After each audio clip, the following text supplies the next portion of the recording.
Very good afternoon. Welcome to an MEI presentation. But this time we have to apologize profusely because somehow there are still people traveling around the building trying to come here. And I'm sure by this evening some of them will finally reach. For you stalwarts, I mean, thank you very much for coming along and joining us. We're happy to see so many old faces and a number of professors here, but and ambassadors. But I thought I wanted to just recognize one person, with your permission, and that is an old friend from Malaysian days, Tan Sri Al-Farab. Tan Sri was the ambassador, Palestinian ambassador in Kuala Lumpur for a long time, and he looked the same then, just 400 years ago. He looked the same, and sir, to you, welcome to join us. He was supposed to have left yesterday. Then when he heard that the talk was going to be about Iran and Turkey and the Middle East in particular, he said, I will postpone the visit or the departure and carry on for another day. Thank you very much. Our guest speaker today, before I talk to you about the guest speaker, you'll see at the back of the programs there for the month. You have 2 in January and 2 in February. You're welcome to register for those. We will hold it in a place which will be easily reached, or as close to an MRT as possible maybe, but nevertheless, we will have it where you can reach us. Our speaker today, Professor Ataur Rahman, is also a friend, an old friend. Professor Ataur Rahman studied overseas. He did his PhD in Chicago and has worked in many countries. Before he was in Dhaka, he was in the University of Dhaka for several years. And many of the people he's meeting here now are his ex-students.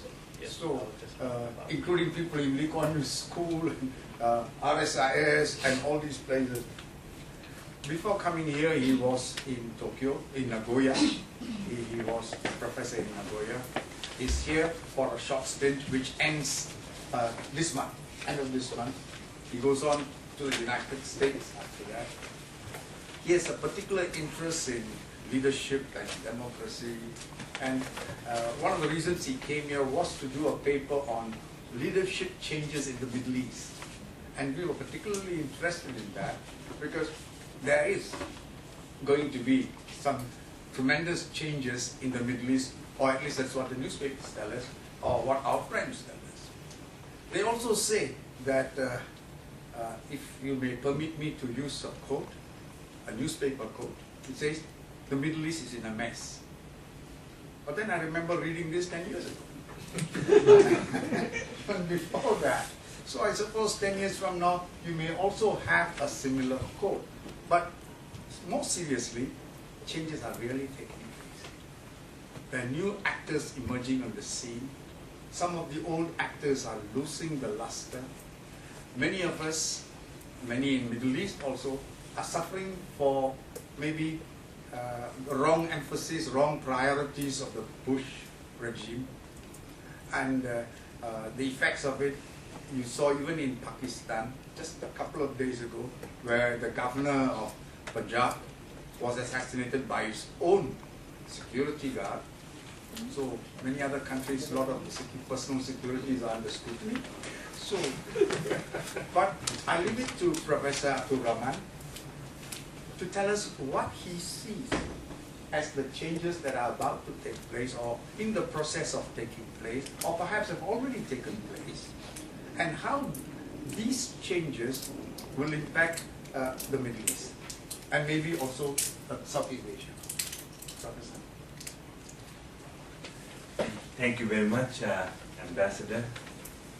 First of all, I would like to express my thanks and gratitude to the Middle East Institute for inviting me for 5 months to work in such an exciting area. I, of course, worked in the Middle East for 2 years. I lived in Jordan, but it was a great renewal for me to really return to Middle East again in my thoughts and in my thinking. So I think that's I think it's a second renewal in a sense, in spite of my varied interest, particularly in Japan and also in Asia. And particularly, this the friendship and warmth which I have received from the Middle East Institute, particularly from the ambassador and the colleagues, it was overwhelming. And also the audiences in the last presentation where I talked about political leadership in the Middle East, how it is changing and transforming. Today I just want to see in a very different perspective, but on the keynote that changes, challenges and transformation. So change is inevitable, but then how it is also challenging and then transforming. So this is life, And also, as you know, that nowadays in Singapore particularly, but also in other places including the United States, there's a lot of talk on rise of Asia, the rise of China, the transformation of nations. So regions, nations, including the leadership of the individual, seem to be very much integrated. So you can't really focus on a particular region or particular nation, but they are very important without also understanding the dynamics of the leadership. So I see this huge changes in our thinking or in understanding the reality, that more integration is now needed to understand the phenomenon, what is going on. So if you look at only one lens, you can't understand. So I think we need to understand the individual leadership of a nation itself, how it is changing, and also the region, which is also a powerful construct in our thinking, and the globalized world. So I think this is the way the world is changing in the 21st century. So I would like to start with giving you the greetings for the 2011. I think there will be a lot of changes and challenges. And as I saw, first of all, before I start, just to give you an example, this is on the 1st of January 2001, The Economist. So their heading is, "Please not again, the threat of war in the Middle East." So that's the major topic. You see. It's unbelievable.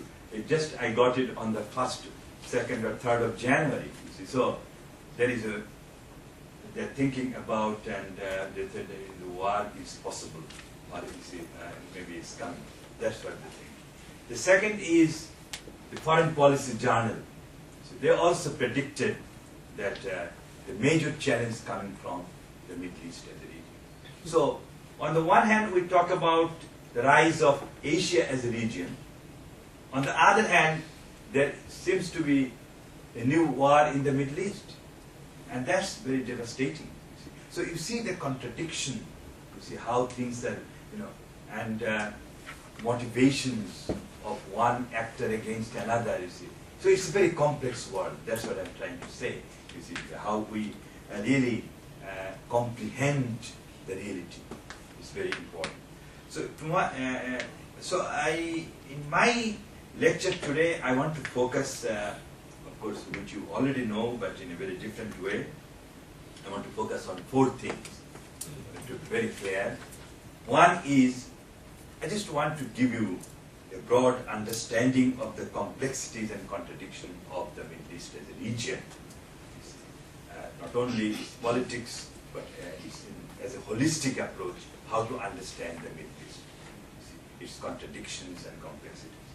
And the second, I would like to give you an understanding of the evolving balance of power.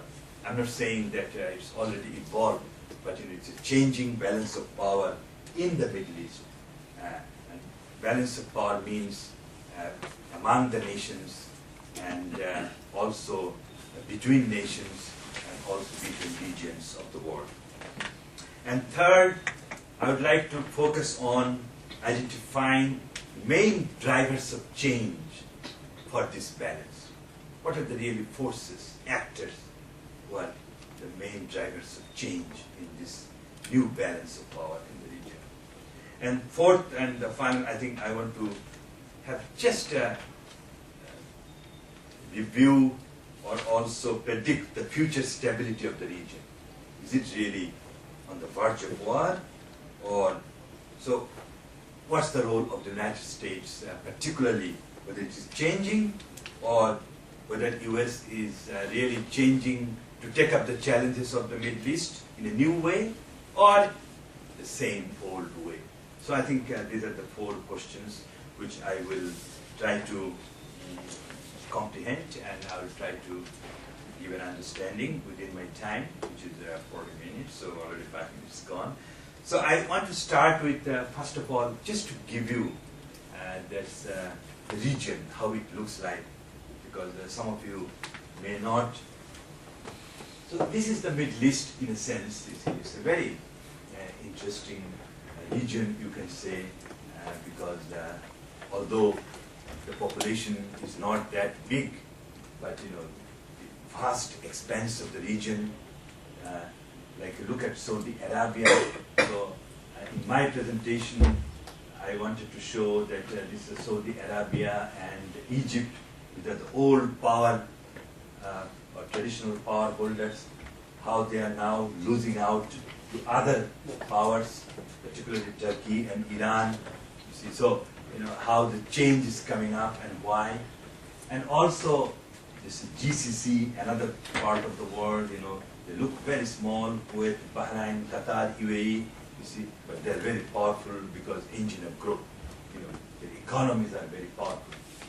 And then also you have the big, you can say constraint as well as strength. That means Israel.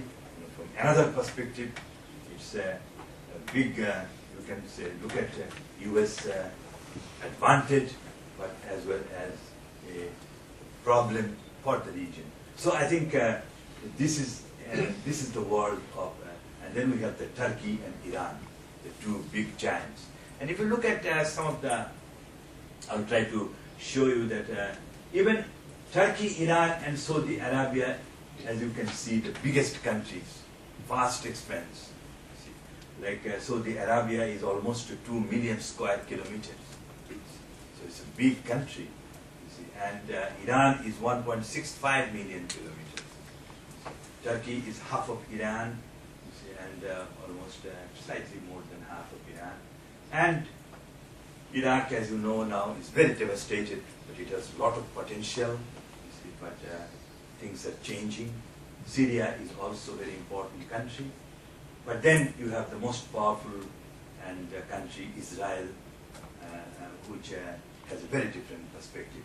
So I think I'm not focusing on Israel, because it's a very, if you focus on, then it's a very different thing. But Israel is a central actor in the region as well for war and peace. I think that's very clear. You see that if the Arabs or the Middle Eastern countries can suffer from conflicts for many years, but there could not be a big war. But in case of without Israel, there cannot be any war. So I think that's another part. For example, for many years, people used to say there cannot be a war in Middle East without Egypt. But I think that myth is gone. So Egypt, I'm saying, has already diminished its influence in the region. So there may be a war without Egypt. Egypt may be co-opted by any other power.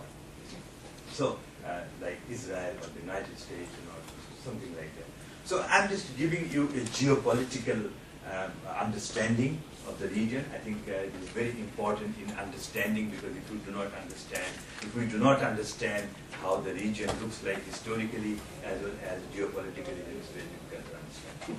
So I think it's a new geopolitical reality, the Middle East, shaped by some very powerful factors. One is, you can't look at the region just simply as a region. It's also the three major, you can say, civilization or empire, the Iranian or Persian Empire, the Ottoman Empire, the Turkey, and also the Egyptian Arab civilization. So they're powerful three, historically powerful, you can say, role of these three. And second is that it also is the home of three great religions. So Judaism, Christianity, and Islam. So I think you can look at second characteristic, or you can say these are the defining characteristics of the region. And the third is the bitter colonization of Western powers, particularly the French and the British. So they experienced much more bitter colonization than any other region in the world. Second, I think if you look at the history of this region, including the contemporary history, this region witnessed a dramatic rise and fall of nations and empires. I was thinking about, for example, look at Iran, which will be the focus. In the 50s, particularly after Dr. Mossadegh, this Iranian, the powerful Shah of Iran, you see. And we were at that time just younger, and we thought that Iran is going to be the major power in the region, in Asia. It was almost on the verge of huge military assistance and economic assistance from the United States. But then 1979 revolution in Iran, all on a sudden, you see, collapsed. So this is unthinkable, but it collapsed. You see. The people's power, the ideology, the power of ideology was so powerful. So I think that's one, and that's what I'm saying, that it is no less powerful than the occupation or war. So the revolution in Iran proved that it's no less, maybe more powerful than even the war itself. So war changed the history, but also revolution and ideological changes are also very powerful. And also radical movements. So these three things are very much important in understanding the social and you can say intellectual dynamics of the region. And fourth, I think third is the United States influence. I think after the French and the British, the United States presence in the region. And I say it's almost obsession. The US is obsessed with the Middle East. And maybe the Middle Eastern are also, as my very modest understanding goes, they are also obsessed with the United States. No more, but but they were. But still they fear and they revere both the United States. The only power they think it matters, and only power they fear or they hate most. So, and the United States also, for some reasons which I will come, that Middle East is their number one priority. Even if they say so many things for the rise of Asia, but I think in terms of the real hardcore interest, the Middle East is very important in the United States policy. And you can see that United States also is now paying for it trillions of dollars for the Middle East war in Iraq and Afghanistan. So I think now they think, but they are now realizing that they're paying more than what they could get. So now in I'm looking specifically on this how the balance of our region is changing or evolving, because from the traditional power holders to the new power or the challengers. So this is my main focus. So I just try to see the Saudi Arabia and Egypt, the two Arab countries, Arab speaking, and Saudi Arabia and Egypt are both very strategic countries, and they have been powerful country of the region. Saudi Arabia is the largest proven reserve well. So oil is the major source for Saudi Arabia. It's the world's largest proven reserve, like 20% of the world reserve, with only 28.7 million people. So I think you can understand 20% of the world reserve for 28.7 million people. So that's one important. The second importance of Saudi Arabia is the custodian of the two holy cities of Islam. So it's the center of Islam in a sense, attracting millions of Muslims every year. So it's a kind of, you can say that it's a country where most of the Muslims have to go as a part of their religious duty. And that's why they also is a very important country for us. And third, I think, is very important, Saudi Arabia, and for the last 6 decades, as we saw, it was the ally of the United States, maintaining the close security and diplomatic relations. So I think that's very important that the United States for the last 6 decades continued to have a good relation with Saudi Arabia. And now, as I said, oil and security of Saudi Arabia are very important for the United States. You see, and you will be surprised some of that even so the United States enjoyed $1 a barrel for many years. For many years, it's a concession price, $1 a barrel. And you know how the price now? $90 a barrel. So I think Saudi and United States are very close, and that's why the security of the Saudi Arabia was very important for the United States. And so the driving forces are this. And now you can see, I just looked at the budget of Saudi. Defense budget is $31 billion, country of the size, which is, you can say, 10 times more than Egypt. And so $31 billion is a lot of money. So that's for a small, big country, but small population. So Egypt is another powerful nation that emerged over the last decades for a number of reasons. One, Egypt has the biggest population in the region, 82 million. And also it has the largest military because of many reasons. Nationalist, particularly uprisings, and also from Nasser's and Anwar Sadat, at least for part of it, they tried to contain Israel. So there's a kind of Arab nationalism. So that was a very powerful force, and they wanted to defeat Israel. So that was the reason Egypt came out. And still now they have almost 1.1 million people in security. Of course, half of them are the active military, the rest are the paramilitary. And so they maintain Egypt, if you look at less than a middle income country, but it has 1.1 million people on security. Because the military is very mighty, 500,000 almost. So, and also it is also the cultural center of the Middle East. So Egypt is powerful because of these 3 reasons. It doesn't have much oil and other, but it is. And also the port is strategic location connecting Asia and Africa. So that's very important. North Africa and also Egypt is very important. And its strategic location is very important. So this is the, I'm just saying that we, in a very conventional way, how to measure the power, national power. So the 2 terms. Now, next, against these 2 major traditional power holders, we have the rise of Iran as a new challenge for the region, or whatever you say, but I see it as a challenge, and but also from Iranian perspective, also that how, not necessarily that we take one view, so, but it's a more. So Iran, if you look at Iran as a country, as a nation, as an empire, over the, it's a pivotal power.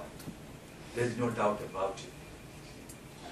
Its location, resources, and now ideology and weapon system is now changing. So, but its location is very important because it connects 3 volatile regions. One is the Central Asia, or Caucasus, you can see, Eurasia, what we call it. And then another is the Middle East, the Arabs. Persian Gulf region. Another is South Asia, that means Afghanistan, Pakistan, so they border Iran. So I think it's a very important look. In fact, as I try to see that Iran is very important when we'll talk about its geostrategic location more. But it's very important for stabilize or destabilize the whole region. So Iran cannot be just ignored. So that's what I'm trying to say at this point. And the third is that the region's most explosive change came in the post-Second World War. If you look at all the changes, the biggest change was the revolution of 1979 in Iran. That was, I think, because it's a great revolutionary change, particularly at a time when Reza Shah Pahlavi, under Reza Shah Pahlavi, Iran was poised as a region of power, but it's just transformed into people's power. So Iran is now transformed into a far more complex challenge than any other hotspots in the coming years. Afghanistan is getting played out. So neither the United States nor the Taliban can do anything much.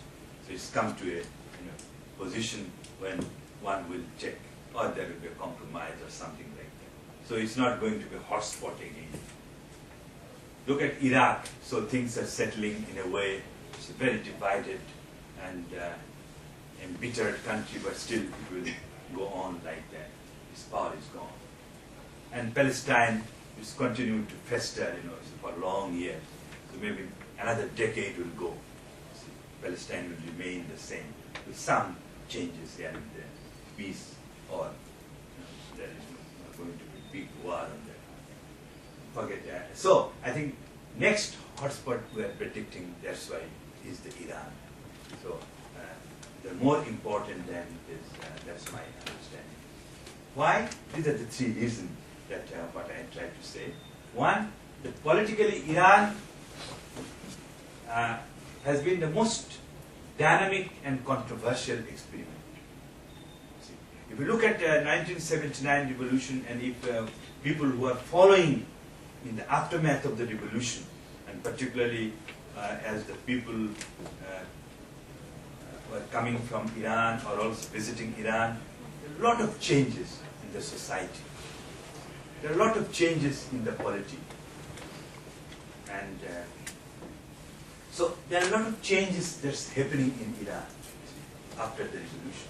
And not only its human landscape is changing, its society is changing, its ideology is changing, because it's an experiment blending Islam and democracy.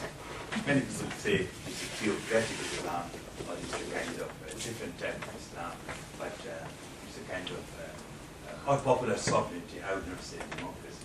So that's one. The second reason is that Iran has very hardened and strong military, and also large military, because it has been with war with Iraq for many years.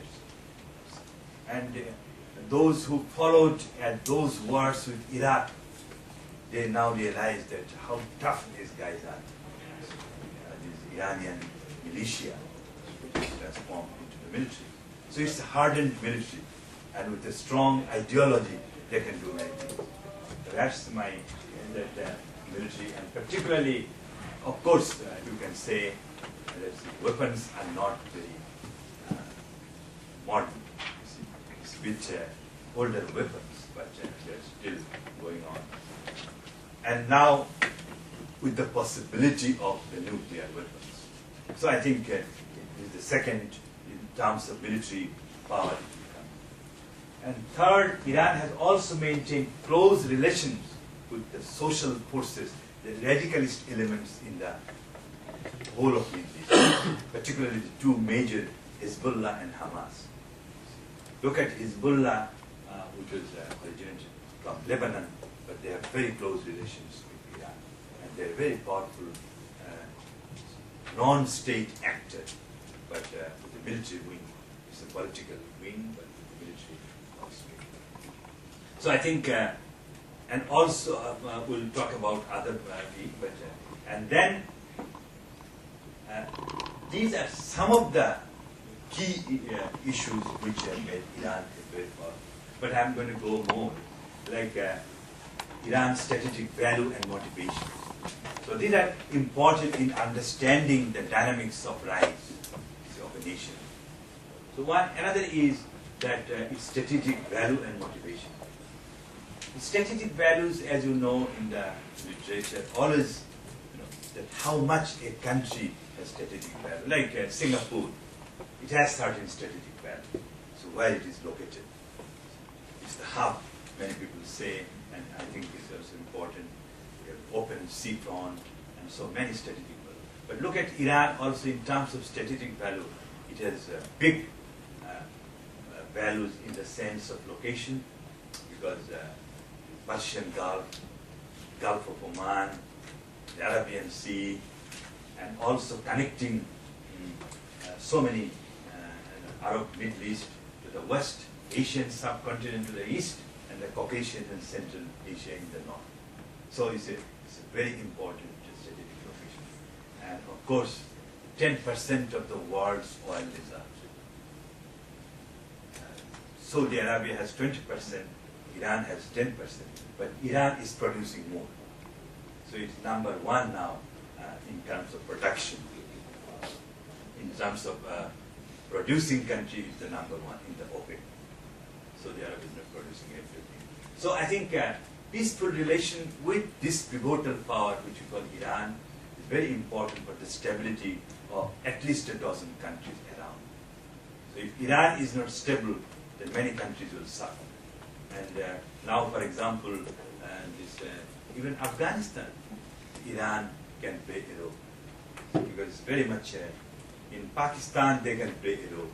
So I think in Iraq now definitely they are playing a role, because it's the Shia community. So I think this is a strategic value. Economically, I think Iran is also one of the largest and most valuable properties, as people call it, rich with oil and natural gas. So natural gas is also another, I think, the second biggest in the world. So its assets, these are the very important assets. And third, I think if Iran, can really protect its jealous ideology, or its very ambitious ideology now they are doing for the last 30 years.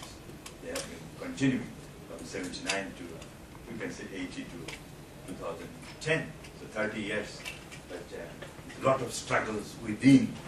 If they can contain those struggles within, they can continue this experiment. So I think that's going to be very important. The long-term viability of this type of regime is possible or not. But so domestic crisis is very important, particularly as evidenced in 2009 in the Green Movement and the big protest in the aftermath of 2009 election of Ahmadinejad, the current president. You know that Iran was on the verge of almost like this China great conflict. So, but it came back. So I think Iranian revolution proved its power in a sense. One of the most innovative of the three revolutions in the world in the modern time. And like other two, it also introduced an ideology and redefined the world's political spectrum. So Iran, to understand Iran, you have to understand their political thinking. It's not that easy, that how they run the country. So it's not in a Western way. Simply, it's not possible. So I think by shutting Iran, you cannot understand Iran. So I think by closing Iran, you cannot understand Iran. So the Iranian revolution, because after the revolution, it proved that Islam could be an effective idiom of political expression, opposition, and governance. It can be very powerful opposition, as you could see, it can topple this Shah of Iran, but it can also be a very powerful force for governance, how to govern the country. So this is an experiment and also, as you know, political expression is also there. Now, the fourth is, I think, if you look at Iran, it's a proactive role. Iran is not sitting idle. And I'm going to tell you that this Ahmadinejad, in this foreign policy, this ERA, they put of all the leaders, Ahmadinejad as the top leaders. You see. So I kept it for you, just to show you, to understand it. So leadership, there is the guy, whom people don't like, but he is the leader, ahead of many leaders of the world. And cited most as the leader of the world, more than even Chinese president I see, is third. So it's very powerful, because power does not mean in the 21st century that you have all the elements, but you must have the voice. And whether that voice is important, voice is heard. I think when Ahmadinejad even says something, everybody says his reaction is very strong. What did the guy say? But if we say it doesn't matter anything, you see. If any smaller part say, so leadership is not, it's the ability of it to change things. I think that's very important. So there I think he got the highest votes for changing the world. So I think proactive role Iran, because it can play very proactive role in the region and beyond. So I put 4 points there. One is on the Palestinian issue. Like no other country has put so clearly the position of the Palestinian. Saudi has compromised. Many other countries, Egypt, of course, compromised already. But good or bad, I'm not judging, but if you look at Iranian position, they never accepted the state of Israel and all along supportive of the Palestinian cause. Maybe it's extreme, but they're holding that. In politics, as you say, the extreme wins. He becomes the leader somehow. The moderates always fail. This is the irony. In politics, it's swinging either of the extremes. So he takes it that way. Look at his role at the Lebanon, Iran's role in Lebanon, Syria, and Turkey. Quickly established good relations. And now, if you look at some of the events of the past few months, the Lebanese welcomed him like a hero, Ahmadinejad, just a few months ago. And as if he's more than President Obama. But for Lebanese, it's such a big ovation.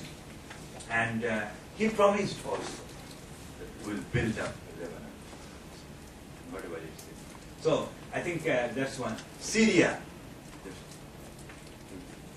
with Iran, it has the worst relationship because of PKK, this Kurdish revolutionary organization.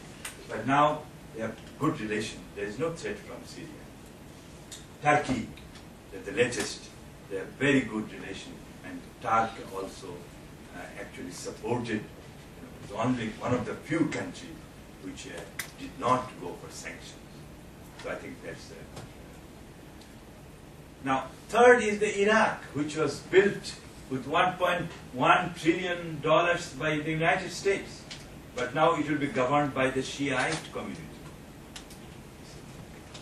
And Shia community has a very good relation with Iran, because Iran is a Shia country. It's a Shia Islam. So I think even if you look at just in a few years, you will see the transformation in Iran, when it will be more democratized. Because Shia is still the majority in Iraq. So if you look at, you want democracy, then you have to have a Shia rule. If you have not a democracy, then you have Saddam Hussein Sunni rule. But that you destroy, United States destroy. Now you will have a Shia rule. And that will give a great advantage for Iran as well. So that is. And in the Gulf, especially Qatar and Bahrain, if you look at some of the recent development, they are making a lot of deals, economic deals. So They're not sitting idle. I'm just saying how proactive Iran is. Even, they try to mend fences with most of the GCC countries because they know that they can deal with them. So. And then with other Muslim countries also, these guys, who are a bit excommunicated, the ambassadors of Iran, everywhere, they are very, because people think, to talk to them is very difficult, because they are now sanctioned and American fear and Western fear. So people don't, but they are working. They're not sitting idle in other Muslim countries as well. So I think they have a proactive role in the Muslim world, particularly Asia. Now, my understanding that the rise of Iran or the proactive role of Iran will also how it is going to react to the Arab countries, Arabs, because Arabs, not today even during the prophets, they're always divided between Arabs and non-Arabs, and prophets warned them not to do it. So Arabs and non-Arabs among the Muslims. So I think the Arabs always think Arabs because the language is the Arabs. Iran, they speak different language. So they are treated a bit differently. So Arabs and non-Arabs, their roots in culture and influence. Culture in the sense, if you look at the religion as well as culture, it's a bit different. Like Persian and the Arabs always think they're two different civilizations. The Persians are a bit different. They reflect Islamic culture, but not necessarily. But Arabs have a different type of culture, not necessarily Persian. So they don't buy Persian culture, but they have it. So that type of thing. And also, there's a big division which has been, particularly after 1979, the Shia Sunni, within sect. We never thought that would come, but in politics, that is also being drawn up. In Iraq, it is particularly, and Iraq, Shia Sunni division is also very important, particularly after 70. And leadership within the Middle East is now a kind of another axis or another ground for division of Shia Sunni. And this has been, of course, any invading power always try to accentuate that division. And then recent years have shown governance and leadership in Arab countries are in disarray. That's another big problem. Look at Somalia, Sudan, Iraq, and Yemen are on the verge of failure in state performance.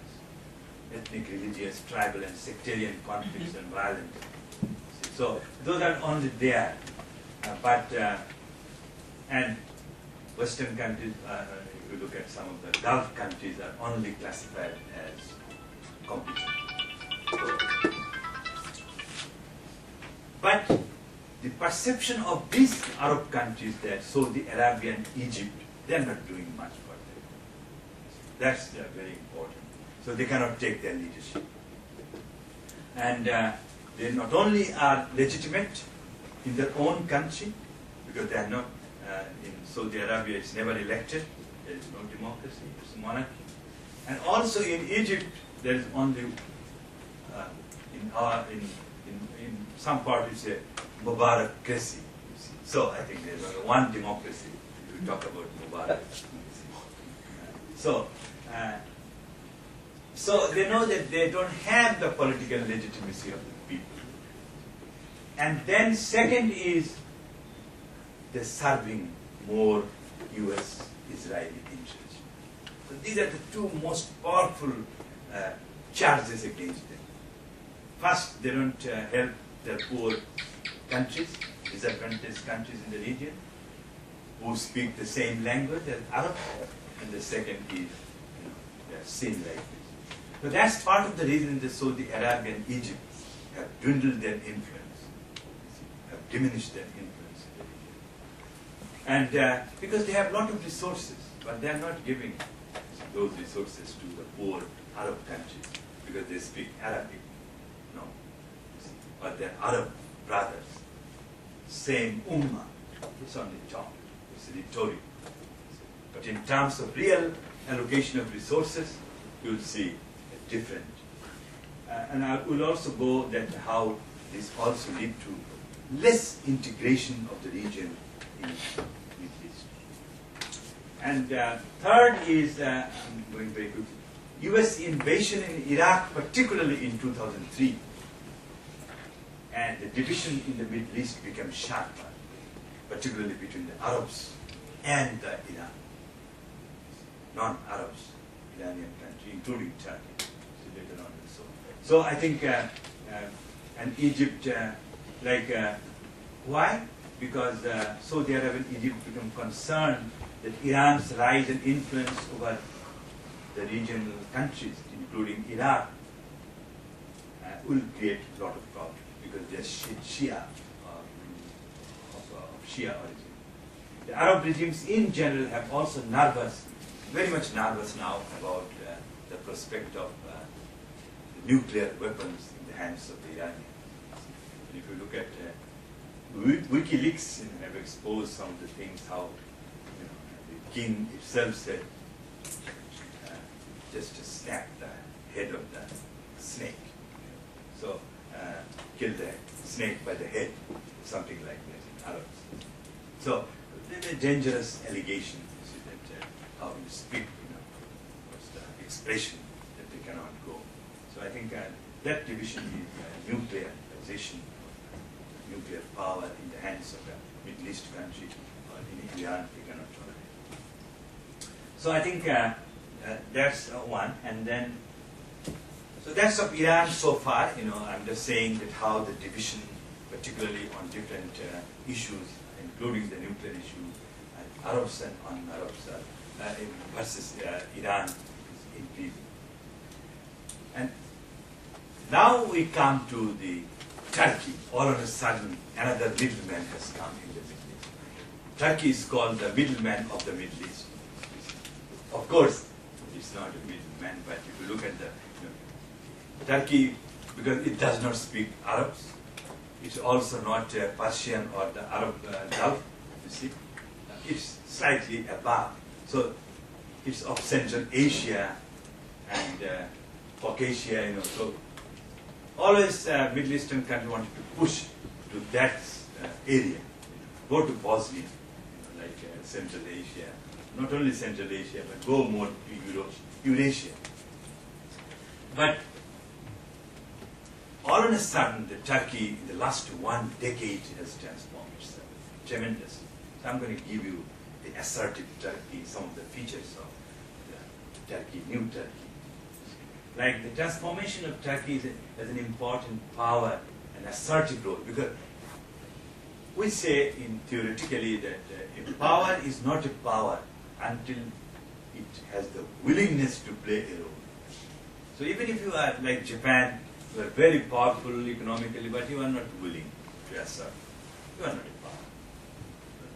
You may be an economic power. Like China, if it be only confined to only economic power, nobody will care China after 10 years. But China knows that. So it has also at the same time building its military muscle. Because they know that to be a power, you need both. So I think Turkey is a region is transforming, particularly after this 2002 Justice and Development Party. They have a new philosophy, new foreign policy by Ahmed Davutoglu and particularly the Prime Minister, Erdogan, Prime Minister Tayyip. They played a tremendous role in the last 10 years or 9 years. So assertive role in regional policy, like Turkey, is always identified as a European country, member of the NATO and all these things. But now Turkey said, no, our identity is with the Middle East. So this new foreign policy, without, ignoring that we are a European country as well. I think so. But they know that their interest motivation comes also from the Middle East. And they're very assertive there, and they say that our interest will be from the prism of a Middle East country. So they're willing to play a very important role in the Middle East. So it's assertive. So that's part of the reason of that. And most important part is that Turkey's rise as an economic power, as a trading nation. I think that's very important. And if you look at some of the economic figures of Turkey, it's amazing how they transformed in the last 10 years. I just thought you should just know some of the things. Like it is now 7% growth a year, minimum, and in the past decade. And inflation from 45 to 9.5. I'm just saying that how they changed the scenario. 45 to 9.5. So 5 times less inflation. Foreign investment, now I think from 5 billion, in 4 years it became 20 billion now. So I think tremendous upside. And if you look at, people are really trying to invest in Turkey because the economy is rising. Trade are expanding. And as I will show you later also, the new prosperity, good governance, and also less threats from the neighbors. Part of the Turkish Middle Eastern policy is motivated because if you get less threat from the neighbors, you can economically rise also. So more trade and economic opportunities, you are less threatening. So that's the policy, the architect of this foreign policy. And also internal policy has improved because of this PKK insurgents. They are not now asserting anymore. So they have a peace deal. So how do we see that Turkey's new role in the region? I'm just saying that once Iran, now Turkey has stepped up.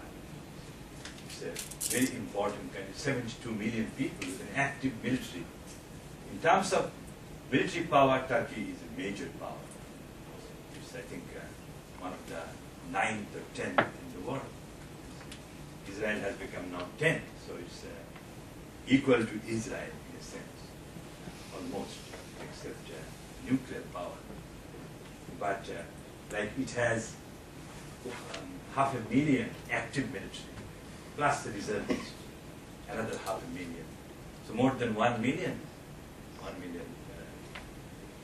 security forces. And the same 31 billion defense budget, like Saudi Arabia. It's an unusually big budget. So I think extensive, this goes simultaneously with the growing economy and extensive trade orientation. Second, I think very important is redefinition of Turkey. There is now, you will see the Turkey's ties to the West and with the Middle East. They are redefining the policy. Everything through the prism of the Middle East, the region, rather than a proxy power of the US or the Western countries. So no more the sick man of Europe, no more the proxy of the United States. So I think they wanted to have more assertive, autonomous and confident foreign policy. I think that's very important. And Middle East focused. So I think that's one. And fourth is, that's what I wanted to say, that the domestic political stability and leadership is very important in understanding the rise of a specific nation. Turkey is one. This Justice and Development Party under the leadership of these people, they did so well from 2002. I hope that they sustain. There is still the question of sustainability, but Turkey is moving along very strongly in terms of, they say, interest-based motivation and identity-based. So that's it's very difficult to limit its power now. Now, if we look at the rise of these two powers, Iran and Turkey, and relative decline of two other traditional powers, Egypt and Saudi Arabia, you may see an evolving new regional balance. So this is, so now I'm not saying that it has already come up, because there is no war, there is no way to measure, but in terms of real measurement, in terms of proactive role, economic role, trade orientation. So Arabs are concerned, particularly Saudi Arabia and Egypt, that Iran, they have also, they carry historical legacies of conflict.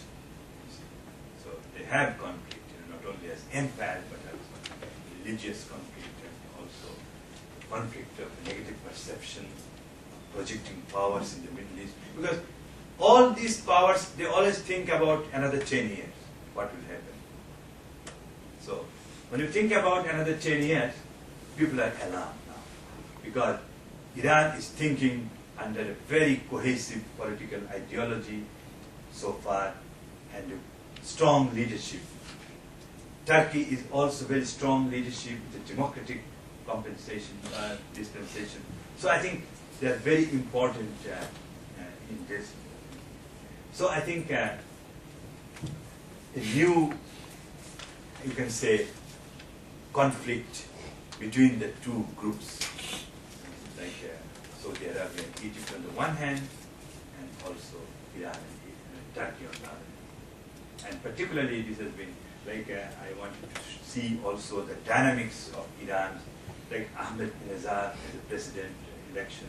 In 2005, his leadership was very strong, and for the last election, 2005, and then 2009, make the decision on the nuclear program, and also continue and try to, and this is being a bit alarming for the Arab countries. They think that Iran is rising, and even after 10 years, it will be difficult to contain that power. So I think they're very alarmed and nervous about Iran. The second is the Turkey's role. This is a bit mixed up. They think that Turkey is never an Arab power because during the Ottoman Empire we pushed Turkey at the end of the Ottoman. So they're coming again as meddling by Saudi Arabia and Egypt. They think why Turkey is meddling into the region. It's a kind of middleman in the Middle East, So I think, but they're also Egypt and Saudi Arabia skeptical and fearful that Turkey's voice to popular anger over Israel and other might backfire against them.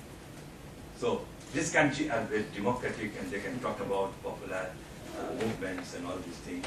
But that's not very good for Saudi Arabia and Egypt. When you give vent to the popular grievances of the region. Plus, they don't think regional integration very serious. Egypt and Saudi Arabia don't talk about regional integration as we talk about in East Asia or in other parts of Asia, because they know that that integration will dilute their domestic power and influence. So the ruling elites don't try to do that, except on their own time.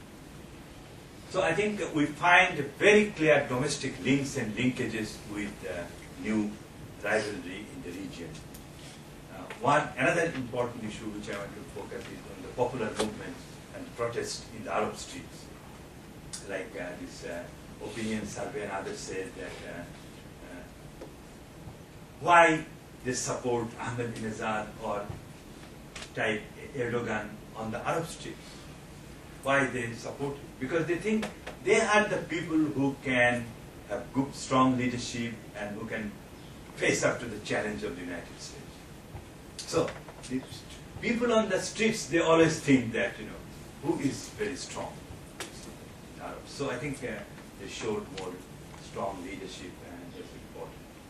And Egypt and Saudi Arabia are losing grounds there because another important point which I wanted to say that they are geriatric leadership, they call it, meaning more than 80s. That's the word they're doing. And what will be the succession? We look at Egypt and Saudi Arabia, they're more concerned about their succession now. They're going to die, but they know that what is the legacy I'm going to keep. When, we don't know, but they want to keep a legacy. And this is our culture. Arab culture is like, they always keep a legacy. Son or others. I think that is also getting very strong. In Egypt it is strong, but there are also political, I think strips is coming to capture the state, and on the other hand, this so many infights within the monarchy now is creating a problem for succession. So I think that's also absorbing some of the energy.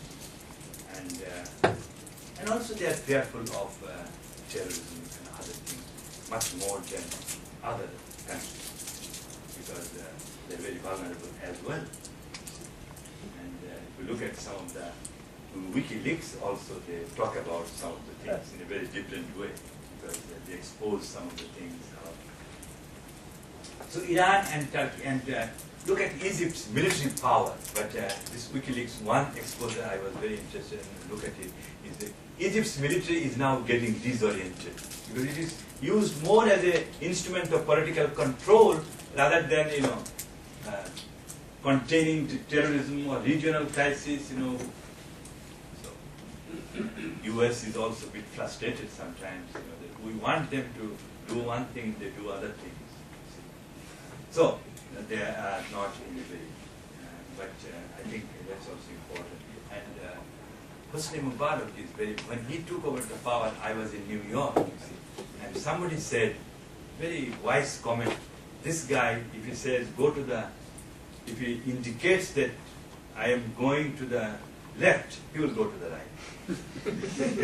That's how he started. He was the closest to Anwar Sadat, and Anwar Sadat could not believe it, that he would take over. Such a loyal vice president, the strongest president you can see.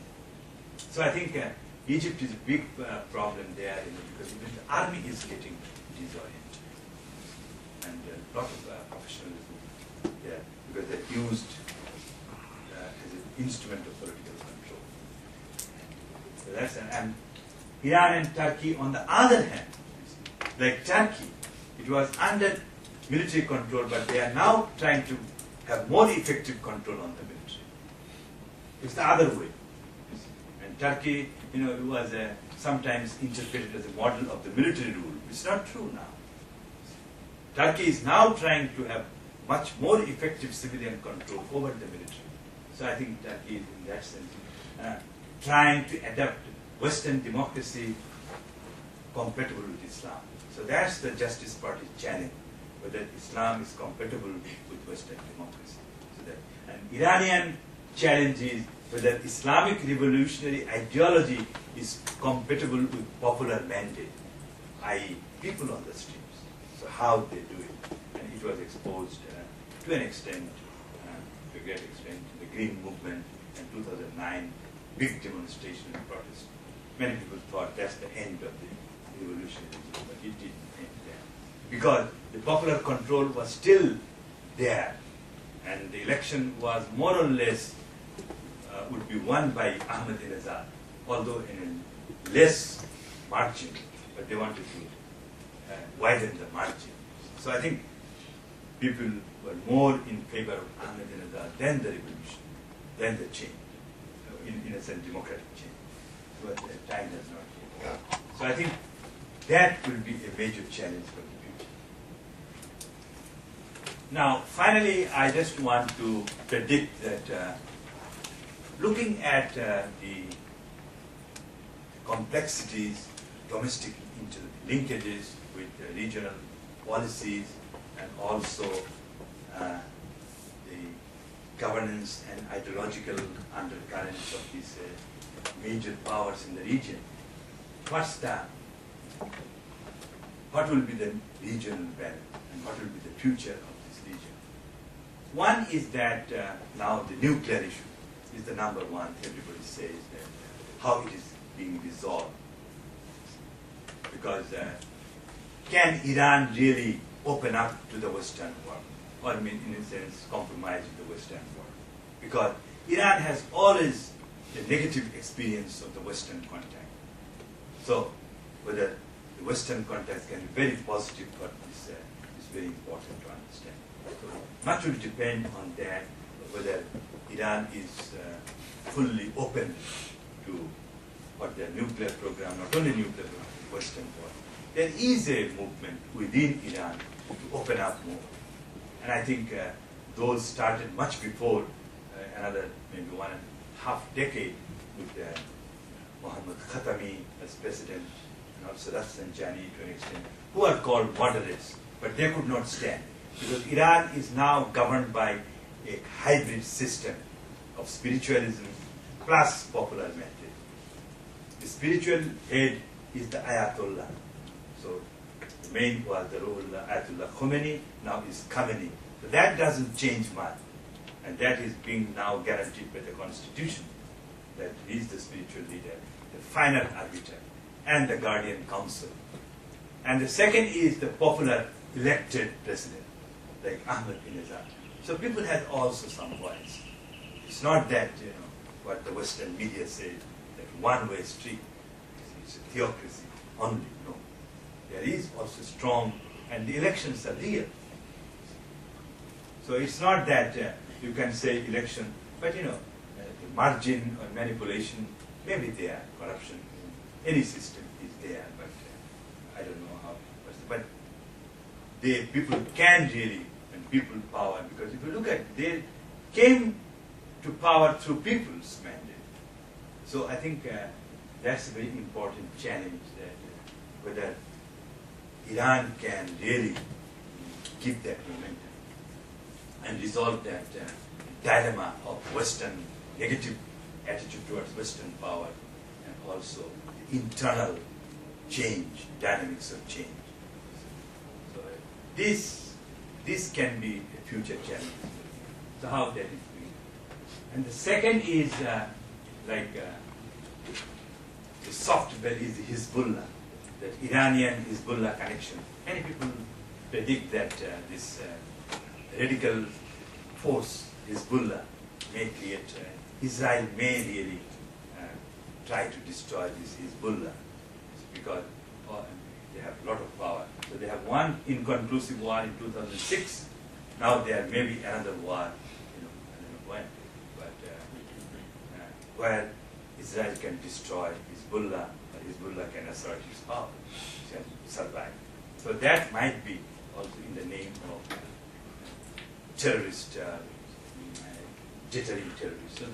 That might be, so I think that might draw Lebanon, Syria, and other countries of the region, Iran. So that would be very disturbing for the region. And third is it possible for an Iran, which is historically witnessed, that's what I said, and the GCC countries, which are a rising force in trade and other, and Turkey, whether Iran can, all these countries can really make a regional integration. Because otherwise, there will be many countries in the Arab region which will be dysfunctional, which will be fragile states, or they're showing the symptoms of serious fragility in terms of government. So I think those may challenge the future of the region, because they are not going to stay in one place, they're going to spread. So those who work, the activists cannot stay in one particular hole, they just want to spread. So that's the challenge. And since Saudi Arabia and Egypt, they will not have much voice, particularly in dealing with the people on the Arab street, except force. That is a limitation of force. Egypt has already, I think, coming to its limitation. How much force you can use? You cannot put all the people of the streets in the prison. Then prison will be another street. That's the problem. This sometimes happens, that how many prisoners you can make. And that will create a problem for the United States as well. They talk about big democracy. So we know that how much type of democracy they want. But still, it will be a challenge to their principle as well, particularly Barack Obama, because he is going to face this challenge much more. And second is the regional balance in the region will also depend on another most important actor, is Israel. Its behavior is very important in understanding the regional dynamic. I didn't deal with it because it has so much power. It's such a tiny country. It's slightly more than in terms of population. It's 7.2 million people. Singapore has almost 5.2 million people. So it's only 2 million more than But you look at the power potential, and in terms of real power, it has so much. And American defense assistance grows so well for the last 20 years, or 30 years, almost $3 billion every year. So I think they have a huge potential, including nuclear power. So I think much will depend also on the attitude. But now I can tell you, Israel is much more defiant and independent than any time in history, because of its new power that they can challenge Obama. They can challenge, because this simple thing, that this occupation, not occupation, settlement, they could not resolve. West Bank settlement is, we thought, and many analysts, we just spend time by writing. It's no use. Because the West Bank settlement was not a problem at all. We thought this is the time Israel will settle. And then, as a quid pro quo, they will take the concession from other Arab countries for a peaceful Israel. But they couldn't do it. They are not doing it. And they made diplomacy very difficult. And Obama had the hands burned first time, but we don't know whether he will put the hand again, because the more election will come. Because there is a strong lobby within the United States which will prevent Israel getting so Israel will continue to be a powerful in terms of US. So US, that's why my conclusion is that US too has to think on its own strategic objectives in the region. Rethink that their old policy of putting all the eggs in Israel, Egypt, and Saudi Arabia should not be working now. They will take US also barefooted. They will be going behind. They will not be able to deal with the new challenges of Middle East. So I think if they have to take the new challenges, they have to understand the new realities of the region, which is coming from inside as well as the new balancing of power. I think if they can do it, if they can have a more inclusive foreign policy US has, then I think they can avoid a war, which many wise people think may loom large in the horizon, and establish peace in the region.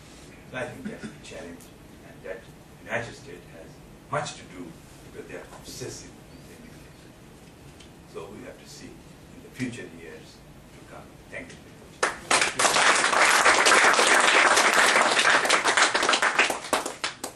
Thank you very much, Professor. Professor Ataur has touched on various areas of interest which should generate lots of questions. Please identify yourself as a courtesy to the speaker, your name and your organization. Thank you very much. Yes, please, Tansri. My name is Rahman Al-Farra, former ambassador of Palestine to allow me to thank my good friend Verdes Matthews for his kind words about me and for his kind invitation also for me to attend this presentation. And I thank our speaker, Professor Rahman, for his excellent presentation today. To make it very short, I have very short comment and a question. My comment, I agree with Professor Rahman. Sorry,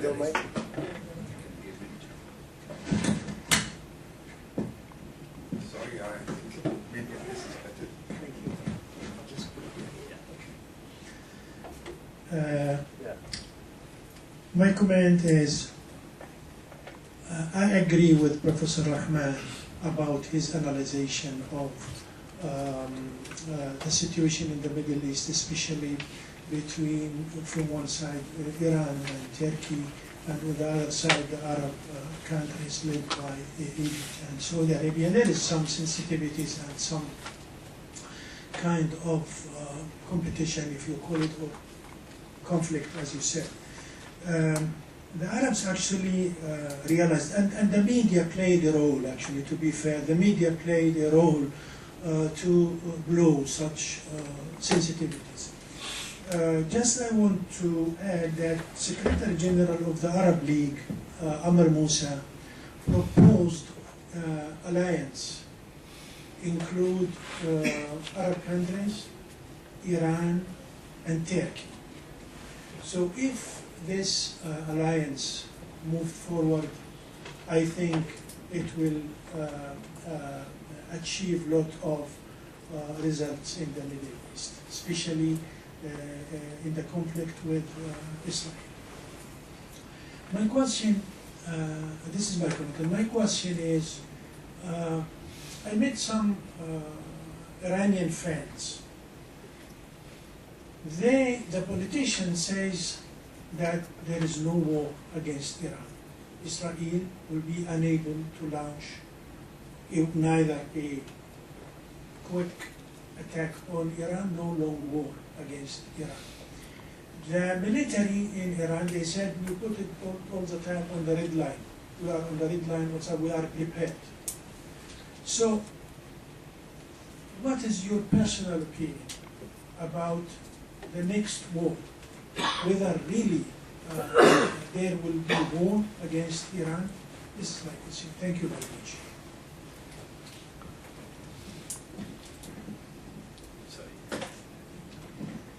Thank you very much, Ambassador, I think, for your compliments and comments.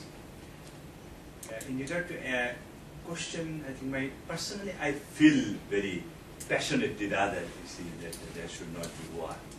And on nuclear, it may not be. But on other issue, it may. Because if Iran is determined to go for nuclearization, and Iran does not open up inspection, particularly there for inspection, I think this may continue the conflict, you see, for some more time. But you know that overtly or covertly, they will try to destroy this nuclear program. So if it is not covertly, it's not possible, then there may be some big problem. Not just like once Israel destroyed Iraq's nuclear plants, you remember it, because and Syria also.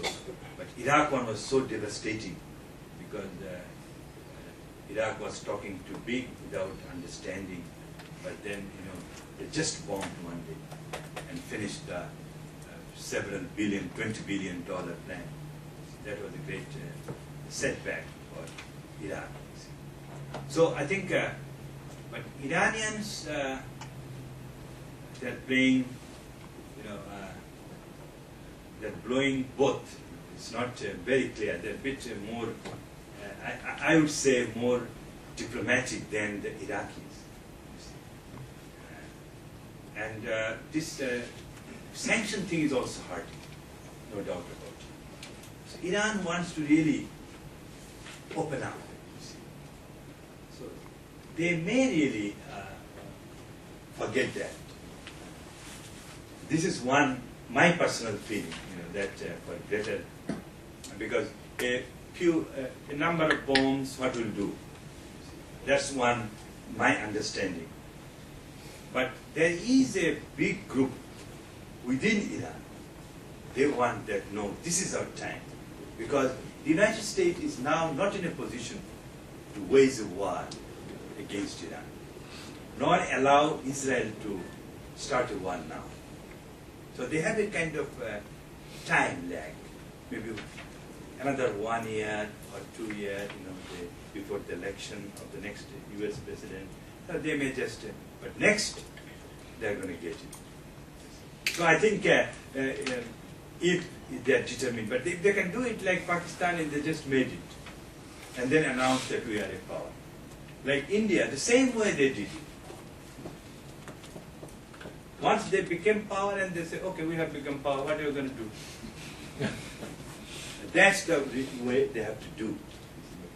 I think, if they are smart enough, they will do it. But talking every day that we are going to be a power, and then finally you are bombed and finished. No, that's not a good way as a diplomacy is. But I'm on the terrorist front, I think the Hezbollah, because many people think, and I see some of the reports that Hezbollah front, Lebanon front, is very much worrying for Israel.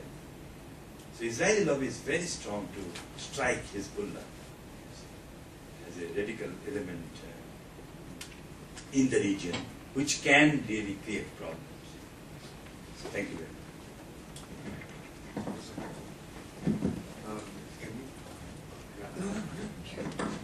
much. Sorry. Farid Alatas from NUS. Thank you very much, Professor Ataur Rahman, for your very interesting, comprehensive presentation. I have a few points that I want to make, which some of which you touched upon but could not elaborate. So I'd like to get your responses. This is mainly about Iran. The issue of the threat. First of all, I want to say something about the threat to Iran, and then later about the threat from Iran. There are a couple of issues which I think you mentioned, but two which I'm quite interested in. One is that the idea that Iran is a theocracy, and that there is this divide between the clerics on the one hand, who it is said are the hardliners, and then the non-clerics, the moderates. But what is happening in Iran these days is that it's not along those lines, right? In fact, the worrying concern among the clerics is the gradual power, economic power, going to the Basijis, the former revolutionaries, are non-clerics, through corrupt relations with major, power holders. And these are the hardliners. They're not clerical hardliners. So that is one issue which is a great threat to Iran in terms of its stability. And in fact, many of the clerics are against Ahmadinejad and are against the hardline policies of Iran. That's one issue. But the other issue, which is a major threat to Iran, which is, I think, not really discussed very much, that's the threat of earthquake. Earthquake.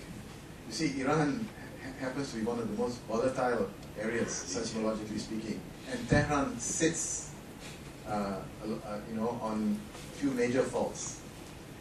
And seismologists have predicted that there is an earthquake coming because historically they have studied, the frequency of earthquakes, and they happen every 100 and something years. And Tehran is overdue. Now the interesting problem is, it's a very sad thing actually. It's a very sad thing. I mean, I traveled to Tehran. I was just there last week, and I travel once or twice a year. The problem is, if Tehran were really to have Iran has earthquakes almost every day.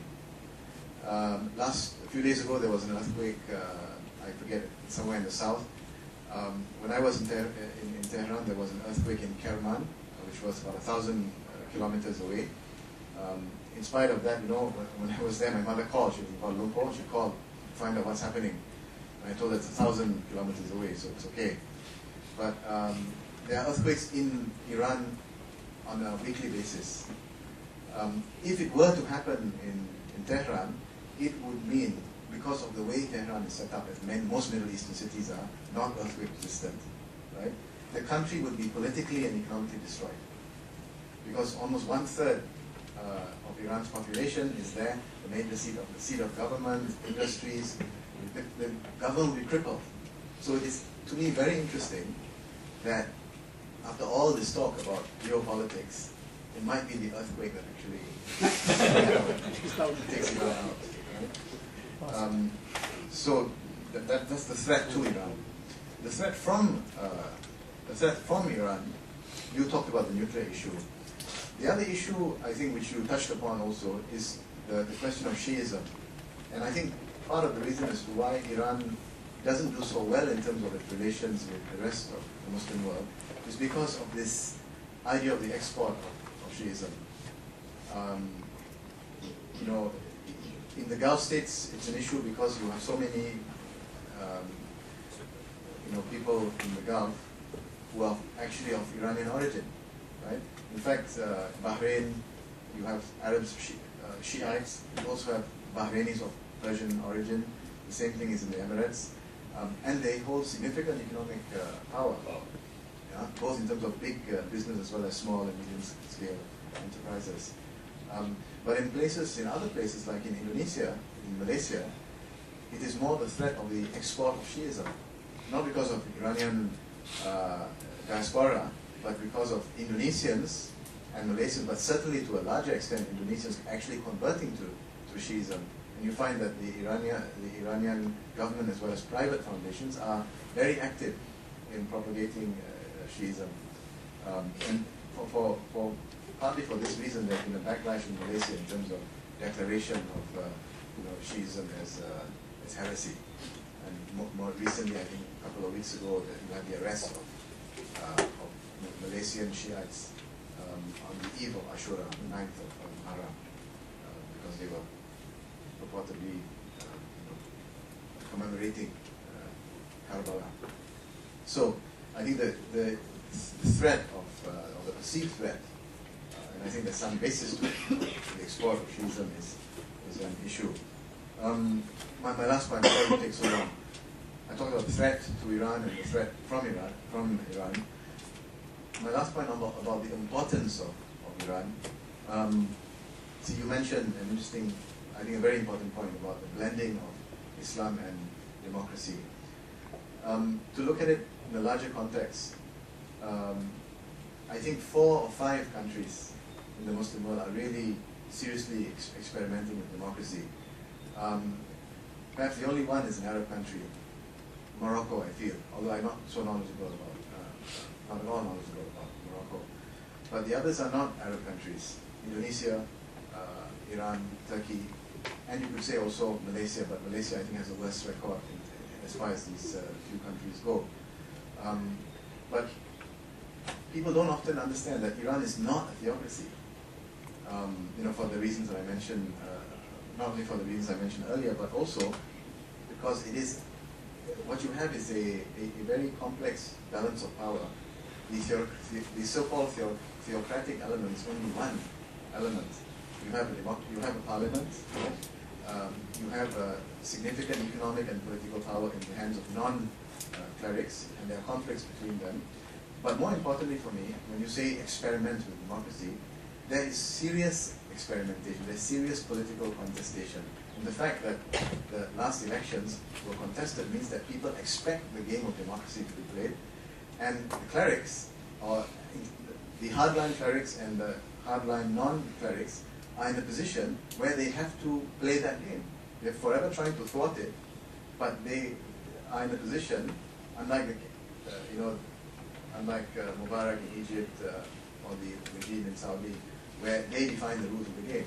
But the clerics and the so-called hardliners are as much constrained by the rules of the game as the Democrats are. So it's a very serious experimentation. Thank you. Thank you very much. I think on natural hazard, it's a God's act, so I can't say anything about it. No, sorry, can I just say that the problem, the political aspect of it, yes, is that you are right. Iran has not taken any steps in terms of relocation of the capital, which has been suggested by seismologists, maybe to the central part of central Iran, where we are less stressed from earthquakes, or in terms of a building program of what do you call it, earthquake resistant. So the political angle they have not taken a sufficiently strong approach to dealing with possible disasters. You are right. If you look at the ancient time, including China, this happened. You see, many capitals were just somewhat caved, and you can now see it. So that may happen, but since it's not within the, but I think one should take also in the political framework some of your things. It's very innovative in a sense that how natural hazard is also calculated into the political process of understanding. You see. its survival or anything. Because one, it's like war. You see. War can destroy a regime, so a natural hazard can also destroy a particular regime. If it cannot, even my country, for example, in Bangladesh, like a big flood can destroy a particular regime, or a cyclone, because millions. That is part of the creation of Bangladesh, because Pakistan could not handle 1973, the biggest cyclone, which killed several million of people. So that's possible, very much. But the other thing you used to say, because theocracy and its discontents, particularly the struggle within this Iranian clerics, is very, it's fascinating. I was reading some of the things, because the English things, like how theocracy and its discontent, they usually brought out in 2009 a big issue on these things, and how they came to power. It's an old, this intrigues, and then who makes coalition with another, how the shifting coalition take place, how the moderates become hardliner and hardliner becomes moderate. It's unusual, it's power. That's there.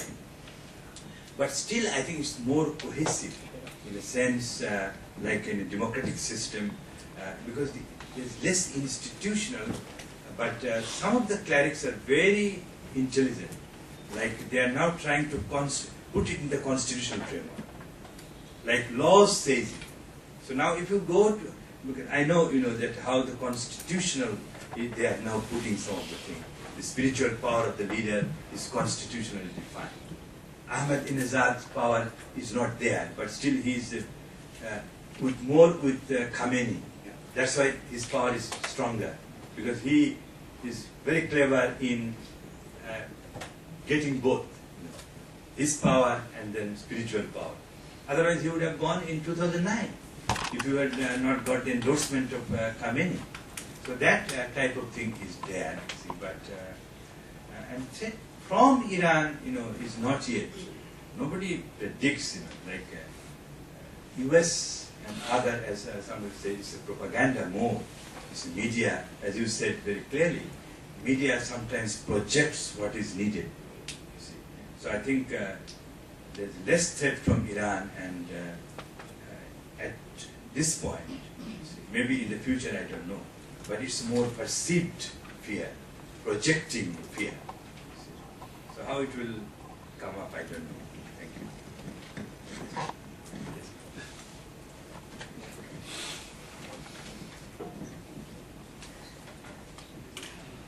Thank you. Michal Sari, Deputy Chief of Mission, the Israeli Embassy here in Singapore. I want to thank, first of all, Ambassador Matthews for facilitating today's speech, and for you, Professor Rahman, for the enlightening speech. I want to acknowledge the former Palestinian ambassador to Malaysia. And I have just two small remarks that later on tie into my question. The first remark is that you mentioned Israel as a more independent, defiant actor, and mentioned the West Bank and settlements, etc. So just a small remark concerning the Palestinian people and the Palestinian leadership as a partner, a tango of two, let's call it, and as independent and defiant Israel at this present time. It is very much dependent on the Palestinian partnership for the peace talks and for continuing stability in the region. So again, the Palestinian people and leadership as another power, not to be ignored in this whole equation. The second is, it was mentioned, I don't know if, I can't remember if in a question or in an answer, Israel is not allowed or will not allow Israel to attack Iran at this point. And again, I would only want to remark that Israel has said time and time again that it will not be the first to introduce nuclear weapon into the Middle East, and in general not be the first to attack. So Israel is focused on defense at the moment. The many remarks by Ahmadinejad, not only Holocaust denial, etc., but also, talking about the Zionist enemy, Israel is the small devil, the United States is a big, large devil, You will not hear remarks like that on the Israeli side. So talking about a threat to Iran, I think we can focus more on the the earthquake as a threat to Iraq than Israel at the moment as a threat, unless it is felt, attacked. And this all ties into my question about your, I agree very much to a lot of what you've mentioned, but the whole discussion was based on a state game. You were talking about Saudi Arabia, Egypt, different, Turkey, Iran, states. What is your opinion about non-state actors and powers, talking about Hamas, Hezbollah, even Al-Qaeda, talking about the non-state actors in the region and their power today, within this state framework?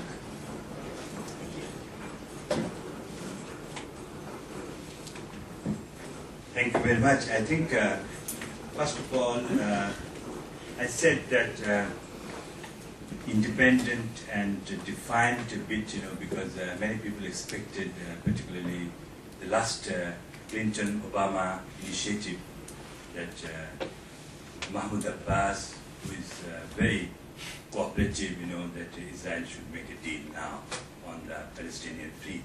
So I think deal on not to build, this settlement. So that was, and also Obama really wanted to put it on focus that by this deal we can make peace here, and then focus the attention elsewhere. So that didn't work out yet. So I'm very glad that I wish you could be in Netanyahu's place. It's very difficult because if you look at Netanyahu, you see, look at his. Even I didn't do it, but his leadership, resistant leadership, Netanyahu. So he's resisting. It's not my word, but like Clinton statesmanship and Mahmoud Abbas stability, because he's stable. He wants that okay, let's solve this West Bank settlement. But of course, Obama, of course, he's still a leader. So he will remain a leader for some time more. Another 5 years, maybe 7 years. So I think resistance will not change things. That's my point, that Israel now should really make concessions. This is my personal opinion, and to settle now the peace.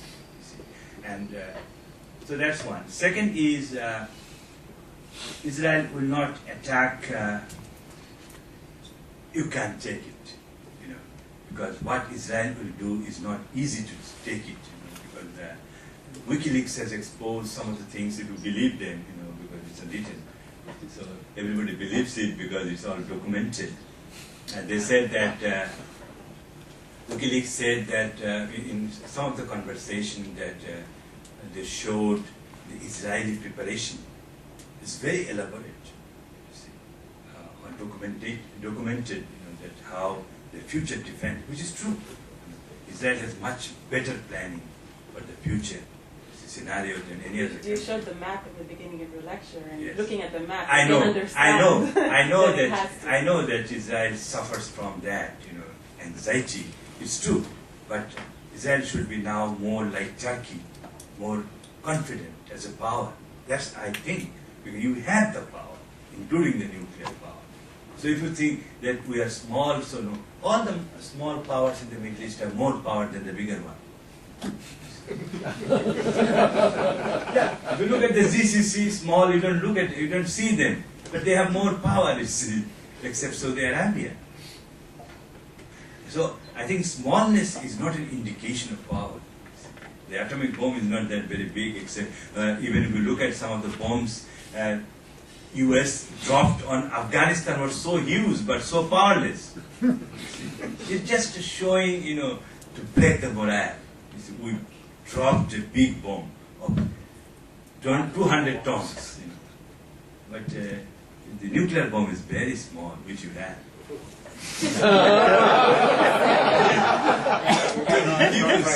I'm just saying. People say. People say that Israel, and it's more or less people like India never said that they had the power, but once they did it, they can't hide it. But Israel is still, people say, more democratic and civilized. In a sense, they didn't say it because they didn't detonate it. So that's a good thing. Anyway, and the third is that non-state actors. I focused on non-state actors. That's much more worrying for Israel. So I said Hezbollah and Hamas. So main two groups. Hamas is not a big threat. So in the context of, but Hamas does not want that negotiation comes so quickly.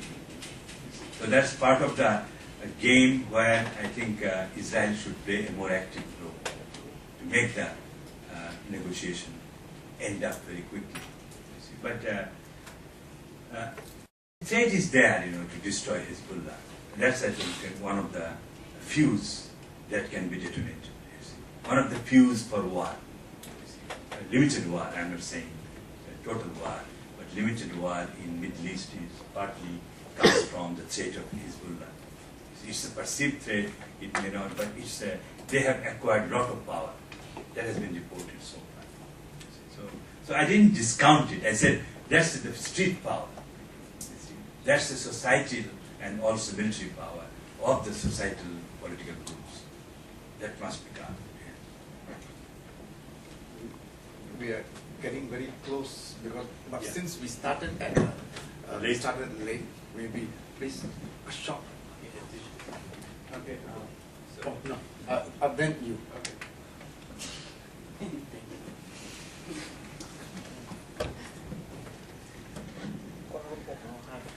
Soberi from CTS. Actually, I think today we see a better chance of peace than war, because the superpower has realized they are feeble. They cannot conduct any major war. So what you mentioned about is possibly a few skirmishes, battles. And what is the bigger threat, as what Professor Ataur said, is possibly internal instability, internal conflict. Not so much between theologians and governments, but just human characters. So a possible solution is possibly to provide a solutions on how to build earthquake-resistant buildings, and to help them from Jerusalem to from Tel Aviv, and work together, because all of us are human. And I went to Jerusalem, I went to Tel Aviv. Quietly they say, we are brothers. We belong to the same Abraham. It's just that human manipulations bring us apart. I hope it can be done. And usually engineer has less evil doing than lawyers. So maybe you should let engineers take the lead. This I also provide an input to Senator Lugar before he briefed the HAS. Yes. An article called Iraq is not now. Send doctors, nurses, teachers, then preachers and soldiers. It will help, because America cannot afford that. Oil is abundant. We will not finish before our lifetime. Thank you. You're not an engineer. Sorry? Are you an engineer? Yes. But I'm a lawyer. Okay, we'll talk about it But later. it's true.